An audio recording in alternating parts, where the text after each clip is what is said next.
Psicologia Falada apresenta Tornar-se Pessoa, livro de Carl Rogers. Este audiolivro é uma produção independente sem fins lucrativos. Caso você veja valor no nosso trabalho, deixe seu like e compartilhe. Para uma melhor experiência de imersão, tenha o livro em mãos e ouça este audiolivro em um lugar tranquilo. Boa leitura!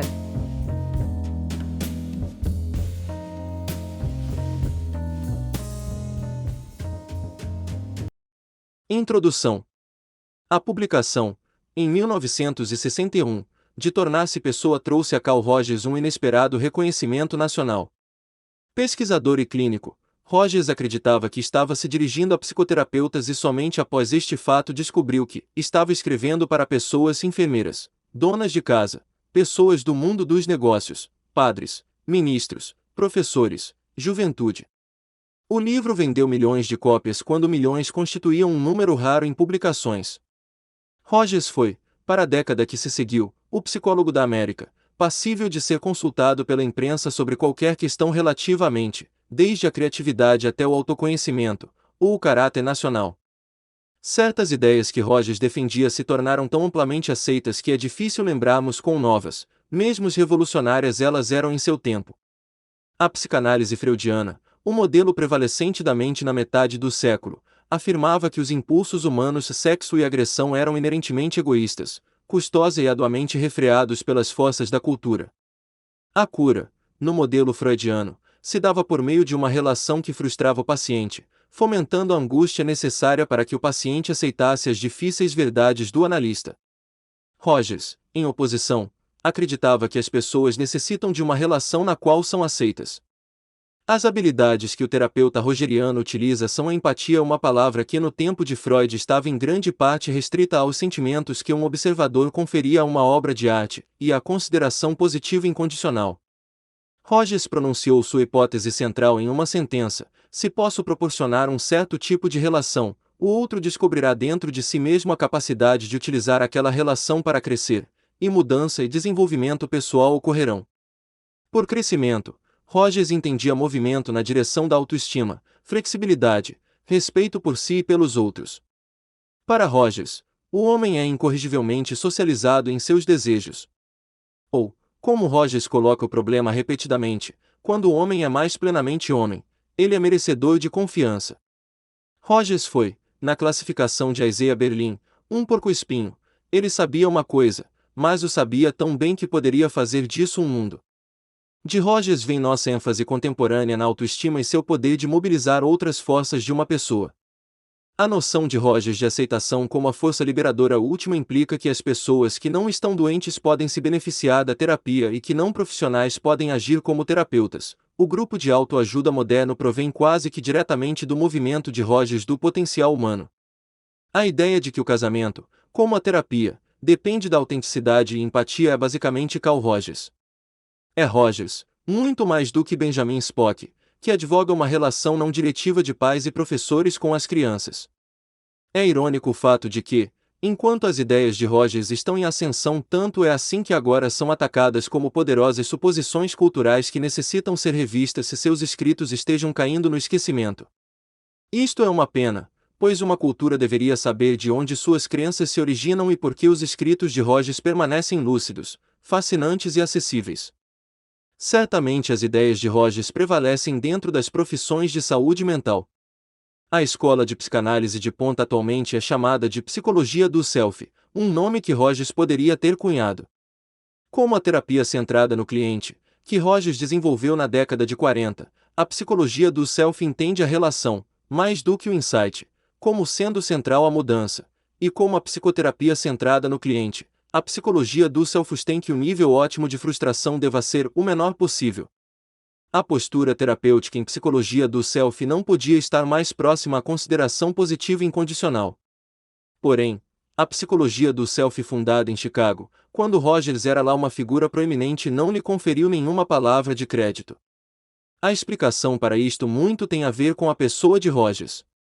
Mais americano do que europeu, de educação mais rural do que urbana, ele nasceu em Chicago, mas se mudou para o campo aos 12 anos de idade e disse que seu respeito pelo método experimental proveio de sua leitura, na adolescência, de um texto longo intitulado Feeds and Feeding, Alimentos e Alimentação, nativo do meio-oeste americano mais do que do leste. Animado mais do que melancólico, acessível e aberto, Rogers não exibia nada da complexidade obscura dos intelectuais do pós-guerra. A abertura de Rogers em um sentido importante tornar-se pessoa não necessita de introdução, já que Rogers se apresenta em um ensaio exatamente intitulado Este Sou Eu contrasta com a postura defendida por seus colegas, que acreditavam que o terapeuta deve se apresentar como uma lousa em branco. A opinião predominante era de que Rogers poderia ser repudiado pois não era sério. Esta opinião esconde e revela uma visão estreita do que é sério ou intelectual. Rogers era um professor de universidade e um douto amplamente publicado, tendo a seu crédito 16 livros e mais de 200 artigos. O próprio sucesso de tornar-se pessoa pode ter prejudicado a reputação acadêmica de Rogers. Ele era conhecido pela argumentação direta e simplicidade destes ensaios, e não pela complexidade dos artigos teóricos mais técnicos escritos no mesmo período. Porém, mesmo em tornar-se pessoa, Rogers situa suas ideias em um contexto histórico e social, aludindo à psicologia social contemporânea, à etologia animal e à teoria das comunicações e dos sistemas gerais. Ele localiza sua herança cultural na filosofia existencial, referindo-se mais frequentemente a Søren Kierkegaard, do qual empresta a frase ser o eu que verdadeiramente se é, que constitui a resposta de Rogers à pergunta qual é a meta da vida, e Martin Buber. E Rogers vivenciou uma carreira movimentada como um intelectual público, participando de debates e se correspondendo abertamente com figuras como Buber, Paul Tillich, Michael Polanyi, Gregory Bateson, Hans Hofmann e Rollo May. Mais do que a maioria de seus colegas, Rogers era um cientista empenhado que adotava uma avaliação empírica da psicoterapia. Já na década de 40, e antes que qualquer um na área, Rogers gravava sessões de psicoterapia para fins de pesquisa. É o primeiro inventor de uma psicoterapia a definir sua abordagem em termos operacionais, enumerando 6 condições necessárias e suficientes: paciente envolvido, terapeuta empático, etc., para a mudança construtiva da personalidade. Desenvolveu medidas confiáveis, promovendo e publicando apreciações de suas hipóteses. Rogers estava empenhado em desenvolver uma avaliação do processo, o que ajuda as pessoas a mudarem. Sua pesquisa, e aquela de seus colaboradores científicos, conduziu a resultados constrangedores para a comunidade psicanalítica. Por exemplo, um estudo de trechos de sessões de terapia constatou que, em resposta ao esclarecimento e interpretação às ferramentas da psicanálise, os clientes tipicamente abandonam a autoexploração. Somente o reflexo de sentimentos pelo terapeuta conduz diretamente a uma maior exploração e a um novo insight. Rogers, em outras palavras, dirigiu um esforço intelectual substancial a serviço de uma simples crença: seres humanos necessitam de aceitação, e quando esta lhes é dada movem-se em direção à autorrealização. Os corolários desta hipótese eram evidentes para Rogers e seus contemporâneos. A construção complexa da psicanálise é desnecessária, a transferência pode bem existir, porém explorá-la se mostra improdutivo.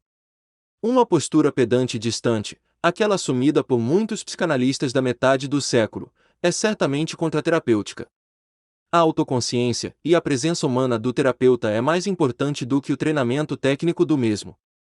E a fronteira entre a psicoterapia e a vida comum é necessariamente tênue. Se a aceitação, a empatia e a consideração positiva constituem as condições necessárias e suficientes para o crescimento humano, então elas devem da mesma forma estar presentes nas relações de ensino, amizade e da vida familiar. Essas ideias ofendiam um certo número de comunidades psicanalíticas, educacionais, religiosas. Porém, eram bem recebidas por um amplo segmento do público. Elas estavam presentes no diálogo popular da década de 60. Muitas das exigências dos manifestantes universitários dos anos 60 se fundamentavam implicitamente nas crenças de Rogers sobre a natureza humana e ajudaram a definir nossas instituições para o restante do século. Antes de ser rejeitado e esquecido, Rogers foi atacado numa série de campos determinados. Revisões da literatura de pesquisa mostravam que a necessidade e a suficiência de suas 6 condições eram difíceis de provar, embora a evidência favorecendo uma postura presente e empática por parte do terapeuta permanecesse forte. A noção de Rogers de que terapeuta e cliente podem se colocar à mesma altura foi desafiada posteriormente por Martin Buber e mais recentemente por um contencioso crítico da psicoterapia, Jeffrey Masson. Em um pequeno e adorável livro intitulado simplesmente Carl Rogers, London, Sage Publications, 1992, Brian Thorne revisa, com certo sucesso, rebate essas críticas. À medida que nos distanciamos de Rogers, as críticas parecem cada vez mais irrelevantes. O que Rogers proporciona, o que todos os grandes terapeutas proporcionam, é uma visão única. É claro que a teoria psicanalítica do homem da metade do século era incompleta. Freud, mais completamente, Melanie Klein, a fundadora de uma escola de psicanálise que teve uma enorme influência sobre as visões modernas das relações humanas intensas, captou o lado obscuro da humanidade, a parte de nossa herança animal que inclui a violência e a sexualidade competitiva relacionadas com a luta pela dominância hierárquica. Eles ignoravam uma estratégia reprodutiva que coexiste com a dominância da hierarquia e é também fortemente codificada em genes e cultura, reciprocidade e altruísmo. Os teóricos da etologia animal e da biologia evolutiva hoje concordariam com a tese de Rogers de que quando um ser humano é adequadamente aceito, o que tende a predominar são estes últimos traços.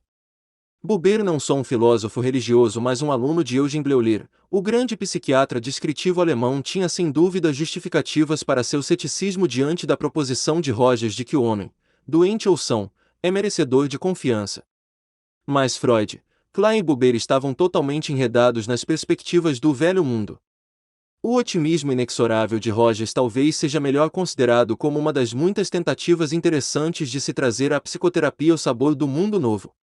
Em seu esforço Rogers teve muitos colegas. Harry Stack Sullivan acrescentou várias facetas à psicanálise: a atenção à influência do amigo no desenvolvimento infantil, a exploração do ambiente social particular do paciente, e o uso ativo do eu do terapeuta para bloquear as projeções características dos pacientes. Murray Bowen desviou a atenção da família do paciente na infância, a constelação de Édipo, voltando-a para a família atual, e liberou o terapeuta para agir como uma espécie de monitor no esforço do paciente em encontrar seu lugar dentro da estrutura rígida da família. Milton Erickson reviveu técnicas hipnóticas e as utilizou de modo travesso, tornando o terapeuta um manipulador mestre que lança o paciente em direção a impasses de seu desenvolvimento. Carl Whittaker enfatizou o estorvo da teoria na prática clínica, exigindo do terapeuta tanto uma presença existencial quanto uma consciência dos costumes da família local. A esta lista poderíamos acrescentar os nomes de imigrantes Erich Fromm, Viktor Frankl, Helmut Kaiser, Erik Erikson, Heinz Corrupt, cujos trabalhos assumiram um feitio decididamente americano, livre, experimental e socialmente consciente. Embora rejeite a premissa puritana do pecado original, Rogers, ao se preocupar em compreender o outro como um indivíduo livre, ao colocar o foco em sua própria autenticidade e presença ativa, ao confiar no potencial positivo de cada cliente, cria uma visão terapêutica do homem que se conforma a aspectos importantes do espírito e crenças americanos. A premissa central de Rogers é a de que as pessoas são inerentemente plenas de recursos. Para Rogers, o pecado cardial em terapia, ou no ensino e vida familiar, é a imposição da autoridade. Igualitário radical, Rogers vê os indivíduos como capazes de autodireção sem consideração à sabedoria recebida e fora de organizações como a igreja ou a academia. Apesar de ter suas origens na relação de ajuda, a filosofia de Rogers se fundamenta em Torial e Emerson, na primazia da autoconfiança. Ao adotarem Rogers, os americanos se deram conta de importantes partes de si mesmos, partes em relação às quais, contudo, a nação permanece ambivalente. O individualismo implicaria uma exploração nova de valores por cada pessoa em cada nova geração, ou o individualismo deve estar ligado a tradições fixas e uma visão do homem como egoísta e competitivo. Ao retornarem a currículos estabelecidos e valores ortodoxos, os conservadores hoje atacam não somente Rogers mas também uma importante tendência do humanismo americano. É talvez devido à essência americana de Rogers que este é muito mais respeitado, compreendido como uma voz distinta, ensinado com seriedade em dezenas de países fora dos Estados Unidos. A voz de Rogers afetuosa, entusiasta, confiante, preocupada é o que articula os ensaios díspares em tornar-se pessoa. Encontramos um homem tentando pacientemente, porém com todos os recursos a seu comando, ouvir os outros e si mesmo. Essa escuta atenta está a serviço tanto da questão individual quanto da grande questão, o que significa tornar-se pessoa. Ao descrever clientes, Rogers assume a linguagem e prosódia do existencialismo. A respeito de um homem que luta, Rogers escreve: naquele momento ele não é nada mais do que sua súplica, por todo o tempo. Pois naquele momento ele é a dependência, de uma maneira que o assombra. Qualquer ideia de que Rogers não é sério, consciente da fragilidade humana, intelectual deve se dissolver em resposta às transcrições de seu esmerado trabalho clínico. Rogers faz aquilo que foi satirizado por gerações de estudantes de psicologia, a saber, repetir as palavras dos clientes. Porém também sintetiza os sentimentos dos clientes com precisão, beleza de expressão e cautela generosa. E também exibe uma grande habilidade em aceitar os outros. Em sua quinta sessão de psicoterapia com Rogers, a Sra. Ock, uma dona de casa perturbada, se vê cantando um tipo de canção sem qualquer música. A síntese que Rogers faz de sua sequência de sentimentos leva a Sra. Ock a ampliar experiências interiores e explorar sua metáfora. Ouvimos uma pessoa tentando se apoderar de uma autenticidade indecifrável, denegrindo seus próprios pensamentos, e então parece existir somente esse fluxo de palavras que de alguma forma não são voluntárias e então, ocasionalmente, esta dúvida brota. Bem, é como se ela tomasse a forma de uma, talvez você esteja somente fazendo música. Como todos os seres humanos, no esquema de Rogers, a Sra. Ock começa como que afastada do eu, com a aceitação ela removerá fachadas e alcançará a realização. Em sua nona sessão, a Sra. Ock revela, de uma maneira constrangida, uma forma limitada de autoconfiança. Tenho tido que vim a chamar para mim mesma, ou a dizer para mim mesma, como sendo lampejos de sanidade. É somente um sentimento ocasional de me achar um tipo de pessoa completa em um tipo de mundo terrivelmente caótico. Porém ela não pode revelar este eu confiante aos outros. Rogers imediatamente relembra a sessão anterior, um sentimento de que não seria seguro falar sobre a canção que você. Quase como se não houvesse lugar para que tal pessoa existisse. Esta sensibilidade com relação ao outro constitui uma arte elevada, embora seja difícil saber se Rogers está capturando a melodia interior do cliente ou fornecendo uma de sua própria composição. Esta ambiguidade permanece com relação ao trabalho clínico de Rogers. Ele meramente, como defendia, aceitava o outro, ou proporcionava partes de seu próprio eu bem diferenciado. O que é inequívoco, conforme lemos Rogers hoje, é sua contribuição extensiva à cultura contemporânea, ao nosso sentido de quem somos. É um prazer encontrá-lo novamente, e ter acesso uma vez mais à sua música. Peter de Kramer, M.D.